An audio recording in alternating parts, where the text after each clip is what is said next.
According to multiple reports, the Eagles are being linked to outside linebacker Leonard Floyd, but would Howie Roseman consider signing this free agent? And one ESPN analyst believes Jalen Carter will be the best defensive tackle within 5 years. Hear why he's so high on the Georgia standout.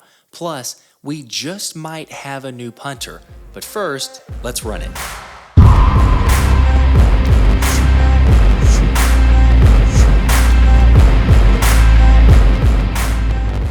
What's up, everybody? I hope you all had a fantastic weekend and a wonderful Mother's Day celebrating all of the amazing moms out there. For those that are new, I'm Josh and I cover the birds. Speaking of celebrations, Jalen Hurts has much to celebrate as the Offensive Player of the Year received his master's degree in human relations from the University of Oklahoma over the weekend, which is just absurd. And as Eagles Nation pointed out, this man was really 24 years old, earning a master's degree while leading his team to a Super Bowl and signing the largest deal in NFL history at the same time. He's different. Hurts went on to say that he was inspired by his mother, who worked and studied for her master's degree while raising him, and now he's the next member of his family to get his master's. It's my quarterback. What an insane work ethic, and really it makes me wonder what I'm doing with my life. Just another one of the many reasons Jalen is breed of one. He just can't seem to remain stagnant and is constantly looking to improve himself, and that influence appears to be contagious as Kelce is also trying to continue his education in more of a broadcasting focus after Zach Berman of The Athletic reported that Kelce attended a 3-day broadcasting boot camp last month to hone in on his craft, despite already having the top-ranked New Heights podcast, because this is about more than just having a podcast, Kelce said. This is an opportunity to try a bunch of things I haven't done. 2, I think it's a way to see how it's done on the professional side, and maybe it'll make me better at podcasting, because I really don't think I'm that good. I think I'm okay at it. I love hearing that, and not just for the life after football part, but it gives you a look behind the scenes at what makes Jason so good at his current job, because he's not afraid to self-reflect, and he mentioned the boot camp experience. One of his favorite parts was receiving the constructive criticism from all the members there. So the question is, how soon could we see Kelce in a broadcast booth? Multiple executives said they would definitely be interested in hiring the Hall of Famer once he retires, and although Kelce didn't say when that would be, it will for sure be with the thing I've done the most with my life, and it's the one thing that I'm really truly an expert at. So I think it would be a disservice to step away from that completely. I think however I utilize that, whether it's coaching high school, coaching in the NFL, doing media, there's only so many things that you get an opportunity to do to use that expertise once you're done playing. Speaking of reports, multiple media outlets have outside linebacker / pass rusher Leonard Floyd linked to Philly after SI.com's Mike Fisher said at least one member listed the Eagles as the fit that makes sense.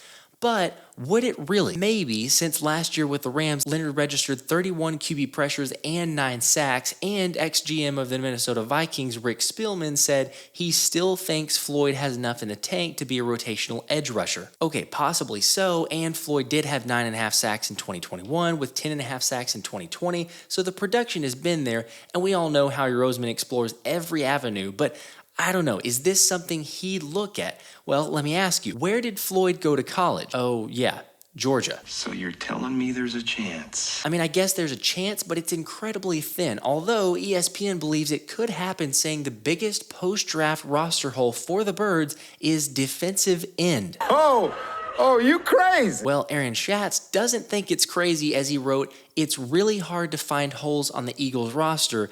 Every position appears to be covered twice over. This roster truly goes too deep almost everywhere. The exception might be the defensive end position.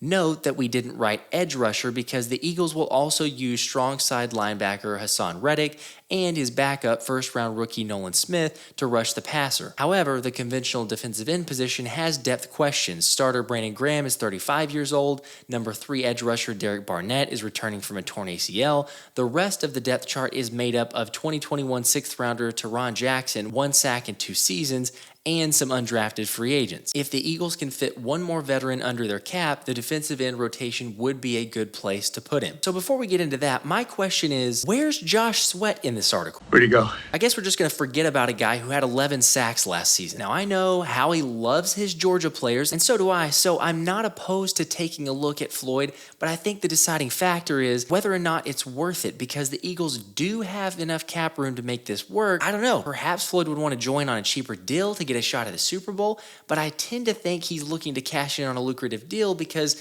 he's getting up there in age. He's close to 31, maybe get one last big deal, especially how he's performed these last couple seasons, and he's already won a Super Bowl, so I don't know, maybe it's not as enticing to him. It's really complete speculation, but according to SpotTrack, Floyd's average yearly value is listed at $13.7 million. So what do you guys think? I'd love to see it if Howie can make it work with the numbers, because Floyd is very versatile. He's familiar with the 3-4 defense, and let's not forget, he was in Chicago for several years while Sean Desai was also there. I'm positive Howie is definitely going to explore this avenue and see every possibility if he hasn't already, but I would be a bit shocked if we saw this happen. It would make the defense even more explosive, and like what we mentioned, you've got a lot of talent on both sides. Floyd can play defensive end and edge rusher, so you fill a gap, but I don't know. It would make the defense even more explosive, though. Speaking of talent on defense, Jalen Carter was picked by multiple ESPN analysts to win Defensive Rookie of the Year, as former GM Mike Tannenbaum said, simply put, it's an ideal situation for Carter to thrive. He's arguably the most talented player in the class, and he landed with the perfect team. And NFL draft analyst Matt Miller went even further, saying Jalen Carter will become the NFL's best defensive tackle within his rookie contract.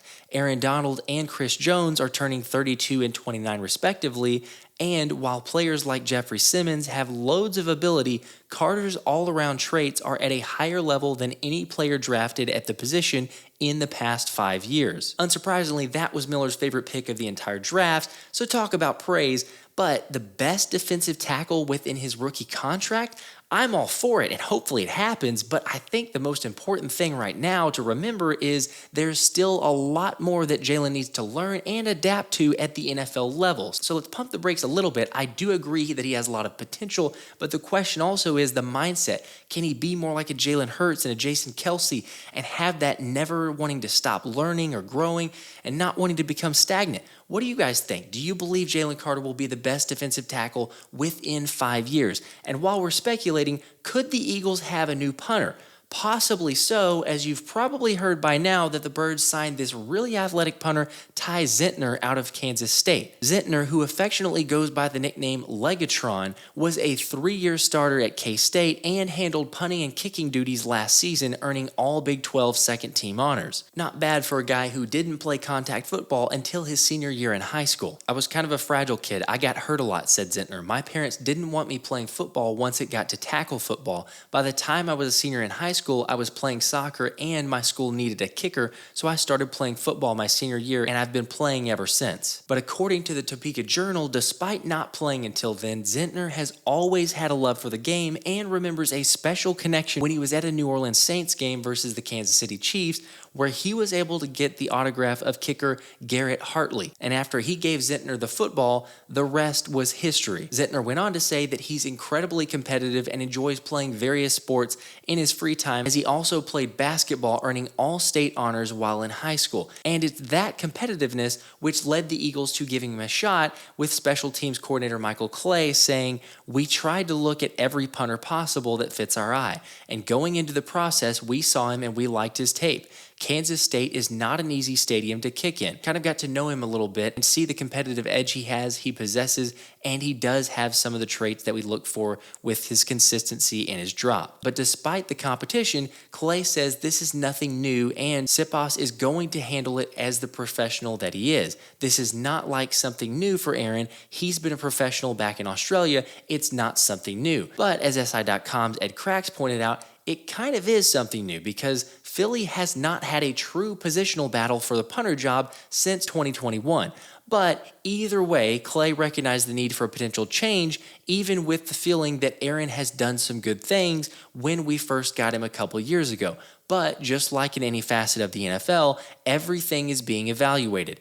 Everything is a production-based business, whether it's myself or the team or the players we have on this team. So perhaps Legatron wins out. And if you're wondering why his nickname is Legatron, well, this dude has a cannon, and it doesn't take long before watching his highlights to see what his potential could be.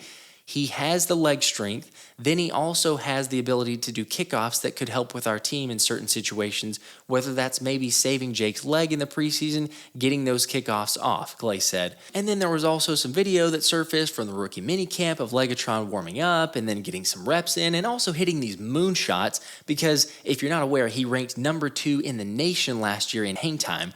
But it didn't take long before the Bird Blitz Twitter account asked, do you think Ty Zentner knows an entire fan base is pulling for him? The funnier or unfortunate side to this is that Ty's dad, Arryn, is a huge Dallas Cowboys fan, so I really want Ty to win even more so that his dad has to kind of be secretly rooting for the Birds. I'm cheering for him, but what do you guys think? Are you hoping he wins the starting job? Big thanks for getting over 4,000 subscribers in just a couple months. So much more to come, and I could not do it without all of your support. This has been the Philly Special.